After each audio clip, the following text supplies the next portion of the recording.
Bonjour chers téléspectateurs de la télévision Burkina History et bienvenue à ce nouveau numéro de votre émission d'analyse des faits majeurs de l'actualité nationale. Aujourd'hui, c'est une édition spéciale qui se propose de vous faire donc le bilan des 3 mois de gestion du capitaine Ibrahim Traoré. En 90 jours, qu'est-ce qu'on peut retenir sur le plan économique, sécuritaire, sur le plan de la géopolitique et quelle relance économique peut donc nous faire notre spécialiste des questions macroéconomiques pour sa présentation. Il s'agit donc de M. Eric Tilemse.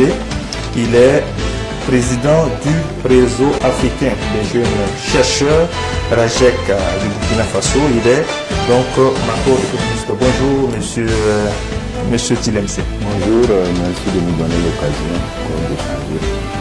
Voilà, en fait, d'habitude le bilan on le fait en 100 jours. Exactement. Mais le président a dit tout est urgent, donc déjà, et puis en plus lui-même il avait donné 3 mois, donc c'est une occasion. On peut déjà jeter donc un regard sur ce qui se passe en ce moment. Et le secteur qui préoccupe le plus au Burkina Faso, eh bien, c'est le secteur donc de la sécurité. En 3 mois, qu'est-ce qu'on peut déjà retenir donc des faits majeurs à ce niveau? Est-ce qu'on a l'impression qu'on est dans une sorte de relance? Est-ce que l'armée monte en puissance, comme on le dit? Bon, en tout cas, tous les indicateurs montrent que vraiment il y a une évolution.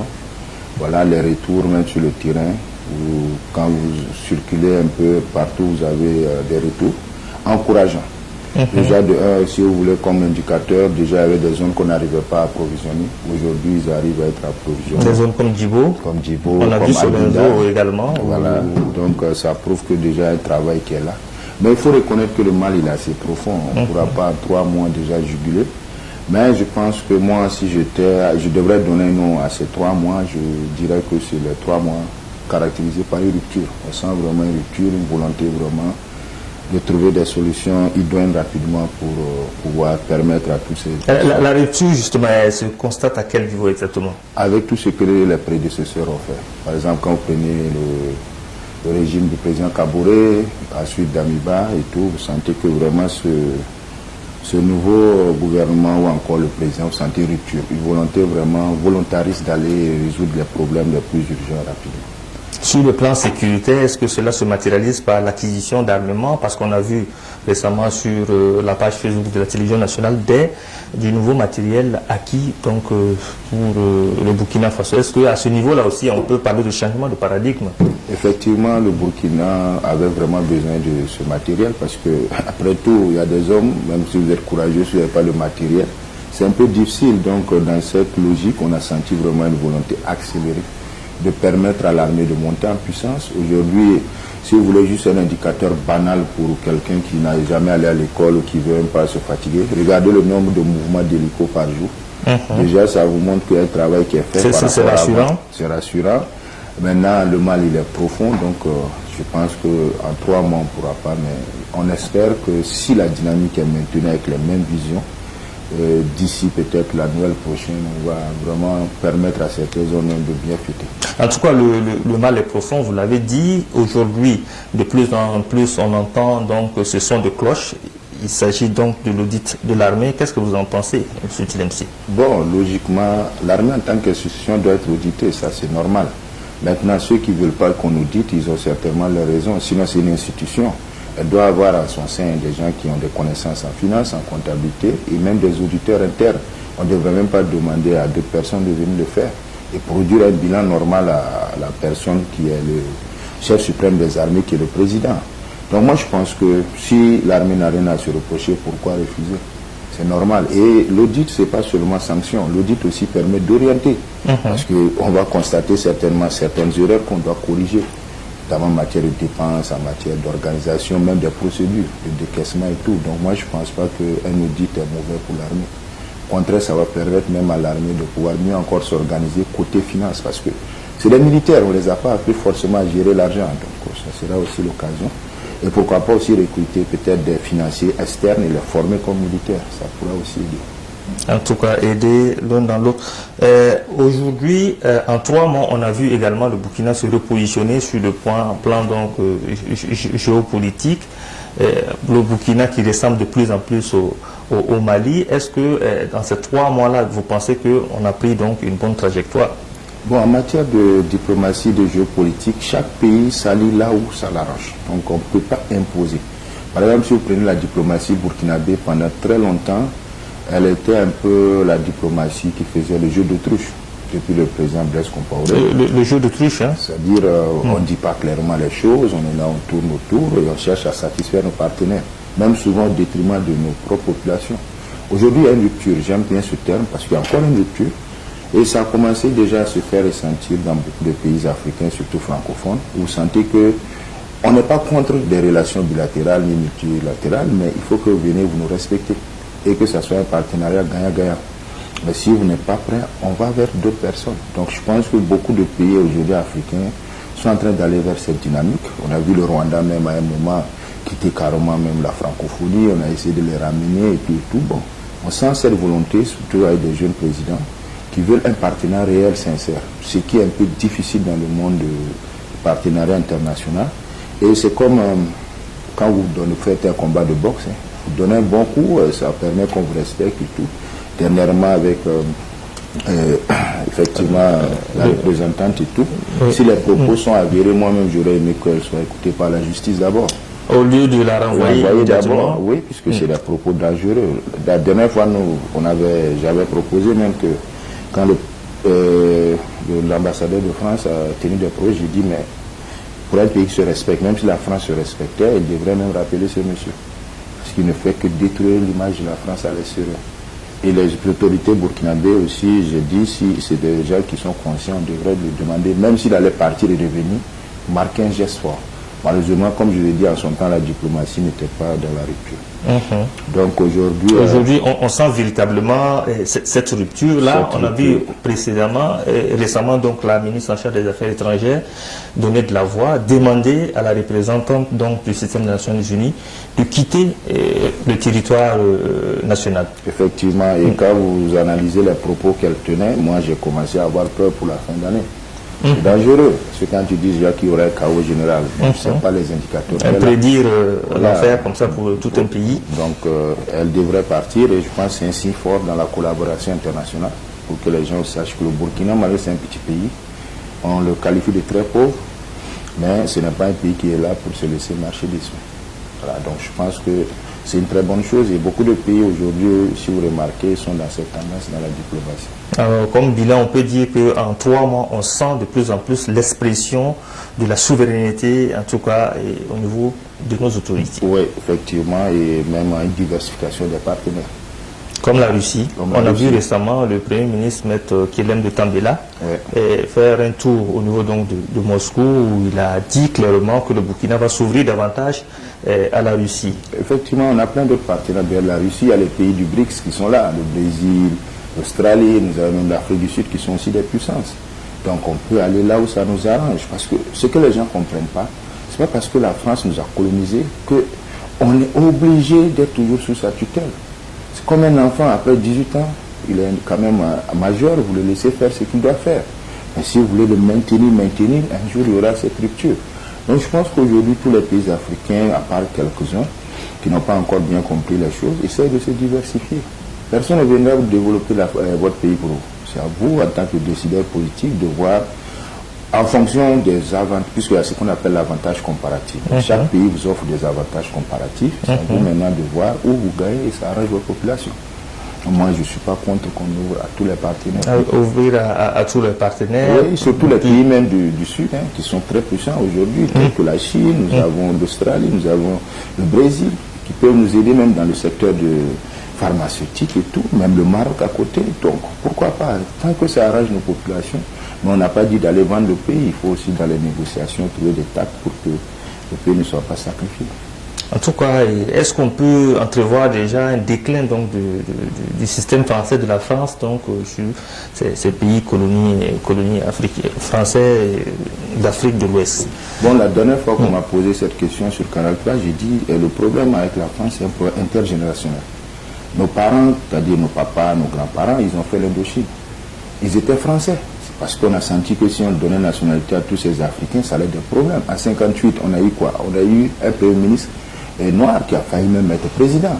Donc la France s'est rendue compte, monsieur, donnez leur indépendance, mais en réalité, elle n'a pas donné puisqu'elle a gardé tout ce qui est nerf de l'indépendance, tout ce qui est instrument réel. Alors, aujourd'hui, cette nouvelle génération n'en veut pas de cette relation. On n'est pas contre les Français, on est contre le système français, qui ne nous apporte rien. Moi, j'ai toujours dit à qui veut bien l'entendre, je dis après 50 ans, 60 ans, quand je regarde un peu, comment on appelle, la classification des IDH, on n'a même pas bougé. Vous êtes 82e, c'est 87. En quoi la coopération de la France avec l'aide au développement public et tout le reste, vous avez... Aujourd'hui, avec toutes ces manifestations des jeunes aujourd'hui qui demandent le départ de la France, est-ce qu'on peut dire clairement que c'est vraiment l'expression d'une souveraineté qu'il faut soutenir? Parce que certains disent que les autorités même soutiennent cela, voilà pourquoi il n'y a pas de répression. Non, on peut pas châtier des gens qui veulent leur indépendance. Au contraire, moi je pense que dire qu'on va rompre totalement la France, ça serait impossible. Parce qu'on a trop de choses en commun. Mais reconsidérer la politique française en Afrique. Accepter que les Africains aujourd'hui ont atteint un niveau où ils peuvent se développer avec leurs propres idées. Éviter de s'ingérer dans la gestion politique des pays. Il est question de ça. Oui. Il est question que la France revoie sa politique. Sa politique, mais la France est sourde. Et quand elle va se réveiller, j'ai bien peur qu'elle soit vraiment en arrière. Sinon, elle est vraiment sourde. Jusqu'à là, imaginez le convoi de Kaya qui a été bloqué par des jours. À ma grande surprise, l'ambassadeur en Côte d'Ivoire dit qu'on a donné 1000 francs aux jeunes plus du café pour bloquer. Mais c'est vraiment être idiot. Ça a irrité. Oui, il ne se réveille pas toujours. Il se pense que c'est toujours des petites manipulations, que la Russie est derrière. Non, les gens en ont marre, c'est différent. Donc il faut vraiment que la France se réveille. Mais dire qu'on va rompre totalement la France, ça sera difficile parce que vraiment on a... Il faut le faire avec la manière. Bon, on va pas rompre, on va reconsidérer nos relations. Alors, on a tantôt parlé de notre ministre en charge donc des Affaires étrangères qui a demandé à la représentante du système des Nations Unies de quitter donc le territoire national, et le secrétaire général donc des Nations Unies a appliqué en disant qu'on ne peut pas renvoyer comme ça un fonctionnaire donc des Nations Unies. Quel commentaire vous avez? Bon, j'ai l'impression que ça c'est entre juristes qui s'attaquent. Je ne maîtrise pas bien tous les textes, mais je sais que le Burkina est un pays souverain, il choisit qui veut, qui rentre ou pas. Ce n'est pas parce que vous appartenez à l'ONU. C'est vrai qu'il y a des textes supranationaux qui nous obligent, mais je pense que le Burkina a tout le droit de chasser qui il veut. Et même de retirer la nationalité à qui il veut. Quels peuvent être les dangers d'une telle façon de faire sur, donc, vous êtes macroéconomiste, est-ce qu'il n'y aura pas de conséquences sur le plan économique? Sur le plan économique, effectivement, il y a certains partenaires déjà qui ont plié bagages et tout.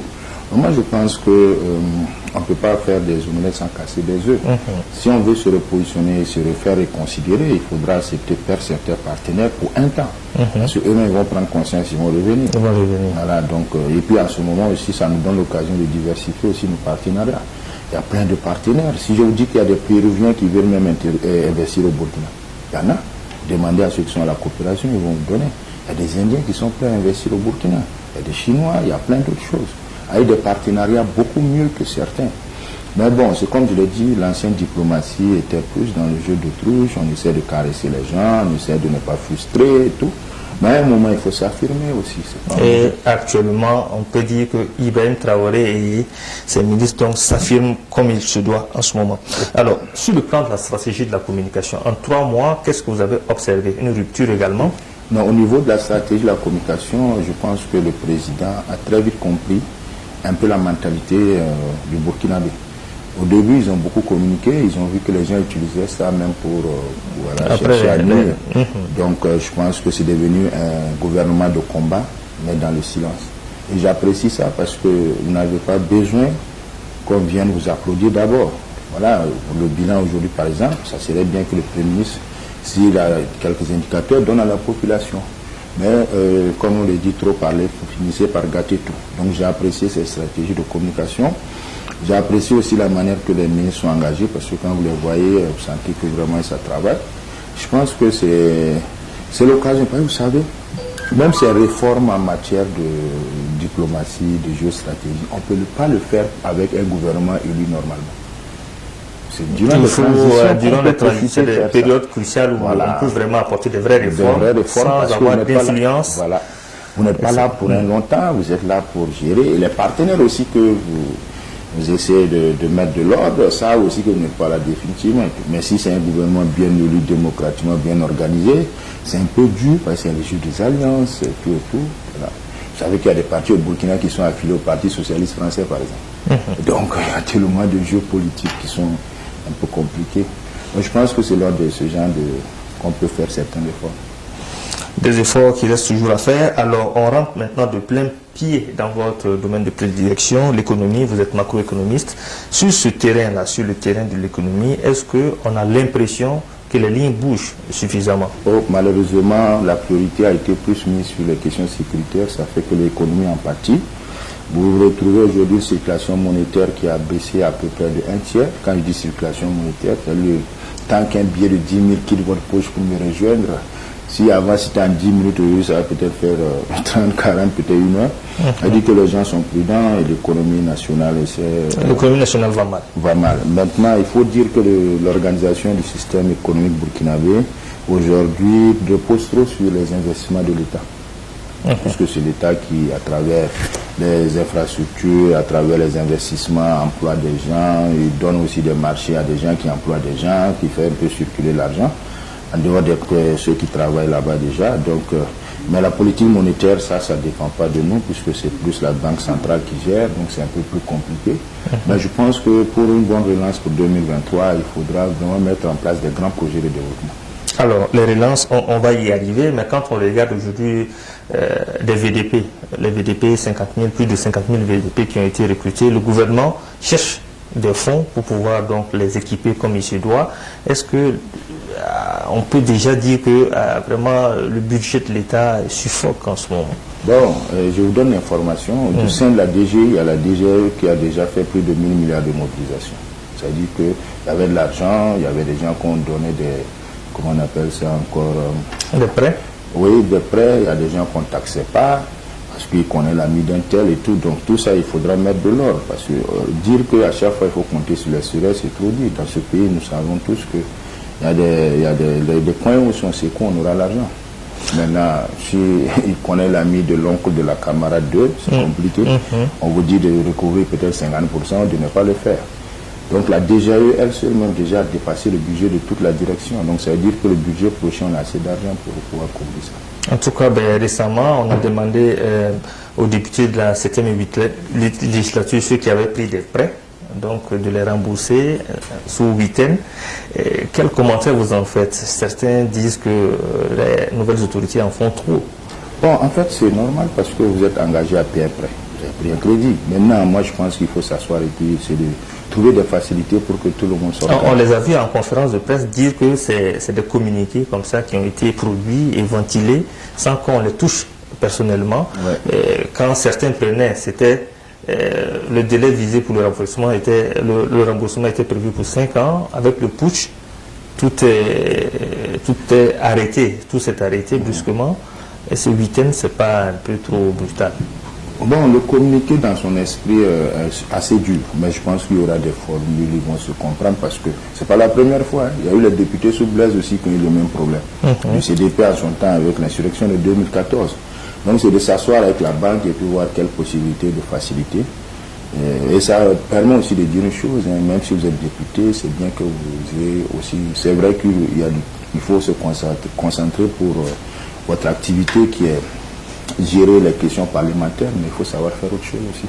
Alors que beaucoup ne vivent que de ça, de la politique et uniquement de ça. Donc quand vous avez une rupture, c'est pas facile. On voit également, sous ces 3 mois, l'ASE qui est plus actif que jamais.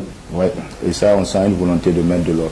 Surtout éviter que des gens profitent des biens du contribuable à leur guise. Il faut ça, parce que si on veut se développer, il faudra qu'on ait une discipline. Forcément, aller demander aux Rwandais. Il faut une discipline pour se développer. Maintenant, si on ne veut pas se développer, on n'a qu'à tout gâter. Et puis, quand le pays là va prendre feu, chacun chercher où il va aller. Alors, M. Tilemcé, le capitaine Ibrahim Traoré se focalise beaucoup plus sur l'agriculture pour donc essayer de relancer les affaires sur le plan économique. Quelle analyse vous en faites? Ah non, quand j'ai lu ça, je n'ai pas dormi parce que j'étais tellement content. Ça a été un cri de cœur pendant très longtemps depuis le régime du président Roch, où il a créé même la direction générale de la promotion de l'économie rurale. On a toujours dit, nous les économistes volontaristes, Tous les modèles qu'on nous amène là pour se développer, on ne peut pas les appliquer pour le moment dans notre contexte, dans notre structure économique. La seule manière de se développer pour nous, c'est d'avoir une politique volontariste. Quand je dis volontariste, le premier décideur ou le gouvernement a une vision, on essaie d'aller dans ça. Sinon, si on va vouloir prendre un modèle qui a été au Brésil une réussite, ou bien en Chine réussi, alors que chaque pays a ses réalités. Jusqu'à demain, aucun pays ne peut se développer sans qu'il ait développé l'agriculture. Ça, tous les 5 puissances qui sont aujourd'hui les grandes puissances sont passées par cet état. En économie, on appelle la révolution agricole, qui a induit une révolution industrielle. On ne peut pas. Donc, quand on vient nous dire de le développer par le secteur des services, l'énergie même coûte combien au Burkina pour qu'une grande maison comme Apple vienne. Mais par exemple, le Rwanda, le Kenya ont essayé, mais ils ont fait des réformes terribles. Ils ont même diminué les salaires. Terrible pour attirer ça. C'est possible. Mais moi, je pense qu'on a déjà quelque chose qui est là, à terre. Et c'est l'occasion pour moi de dire, si j'ai un conseil à donner même, c'est de relancer une bonne direction qui va s'occuper des questions agricoles. Pour réaliser les travaux, comme je l'ai dit en son temps, on s'est précipité à aller nommer un militaire au ministère des Infrastructures. On ne m'a pas compris. J'ai dit non. J'ai dit le génie militaire peut faciliter la réalisation des travaux. C'est des militaires qu'on paye déjà. Il fait gagner l'État en temps et en argent. Au lieu encore de lancer des procédures, les entreprises vont venir compétir, tout ça. Le génie est déjà là. Et le génie, on n'a pas besoin de mettre beaucoup d'argent, peut-être des primes pour ceux qui seront là-bas, sinon ils ont un salaire pour ce travail. Ça permet déjà d'aménager. Un exemple, au lieu d'attendre de reconquérir tout le pays, déjà les zones qui sont libérées, il y a des aménagements, des zones d'intérêt agricole qu'on appelle bas-fonds. Mais il faut déjà mettre à disposition. Il faut aménager. Moi j'ai proposé ça, je pars voir qu'on aménage des bas-fonds, on fait des routes, on met des éclairages. Ce n'était pas ça l'objectif. L'objectif c'est de faire des zones d'intérêt agricole où les gens vont s'organiser en coopérative. Toute cette jeunesse-là, quand vous circulez, vous voyez des jeunes qui sont bien bâtis. Ils veulent juste qu'on les occupe, mais il n'y a rien à faire. Et finalement, pour relancer l'économie, il faut arriver à actionner. Il faut actionner l'agriculture déjà. Et quand vous allez voir, on aura une production supérieure à nos besoins, on va commencer à transformer. Et si on transforme, ça sera encore des usines, des industries, où on va employer ces mêmes jeux. Par exemple, l'huilerie fermée à Zinaré. Si on produisait assez qu'on appelle ça, d'arachide, ces jeunes auront du boulot. À Lumbila, la tomate. Donc, il faut déjà revoir ces zones-là et puis aménager. Maintenant, éviter peut-être de donner l'espace à une seule personne, mais de les demander de venir en coopérative. Parce que la coopérative devient garantie. Au lieu d'aller au fond, voilà, on a proposé en son temps, on allait créer le fonds de développement de l'agriculture. Mais quand on vous demande certaines garanties, vous ne pouvez pas. Moi, si j'ai cette garantie, je n'ai pas besoin de votre argent. Voilà, je le vends et puis je vais investir. Donc, c'est pour dire qu'il faut revoir tout ce mécanisme. Le temps ne permet pas de développer cette partie. Mais que ce soit le fonds de développement de l'agriculture, il faut revoir ça. La banque aussi, il faut la revoir dans sa structuration. Soit on veut vraiment aider les gens, soit on ne veut pas. Parce que les politiciens utilisaient ça pour battre leur campagne.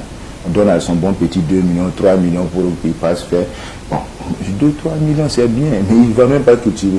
Et après, c'est des récompenses politiques et tout. Donc, il faut vraiment revoir l'organisation. Mais déjà, les zones d'intérêt autour de Ouaga, Bobo, certaines villes et certains villages, barrage de Lumbila et tout, on peut aménager, organiser les gens, ils vont commencer à produire. Vous allez voir que la production va augmenter. Alors, monsieur Tilemse, alors sur quel autre levier on peut actionner en termes donc de relance économique? Moi, je pense que tout ce qui est déjà là, on garde, mais misons sur l'agriculture. Un peuple qui ne mange pas à sa faim ne peut pas se développer. Très bien, merci monsieur Tilemse. Et pour terminer, je l'ai dit, vous êtes le président du réseau africain des jeunes chercheurs AGEC du Burkina Faso. Alors, succinctement, quelle présentation vous pouvez nous faire donc de votre structure? Bon, le RAGEC, c'est une structure panafricaine. On a une représentation, on a à peu près une représentation à 16 pays. Donc, vous trouvez des pays francophones, anglophones, lusophones. On a aussi une représentation, notre base, c'est Abidjan. Et on a aussi 2 places au Conseil national des jeunes de l'Union africaine actuellement. Merci. Je rappelle que c'était à l'instant M. Eric Tilemse. Il est donc macroéconomiste et le président du RAGEC BF, entendez par là, le réseau africain des jeunes chercheurs. Merci à vous, chers téléspectateurs, d'être restés tout au long de cette émission et rendez-vous très prochainement avec un nouvel invité.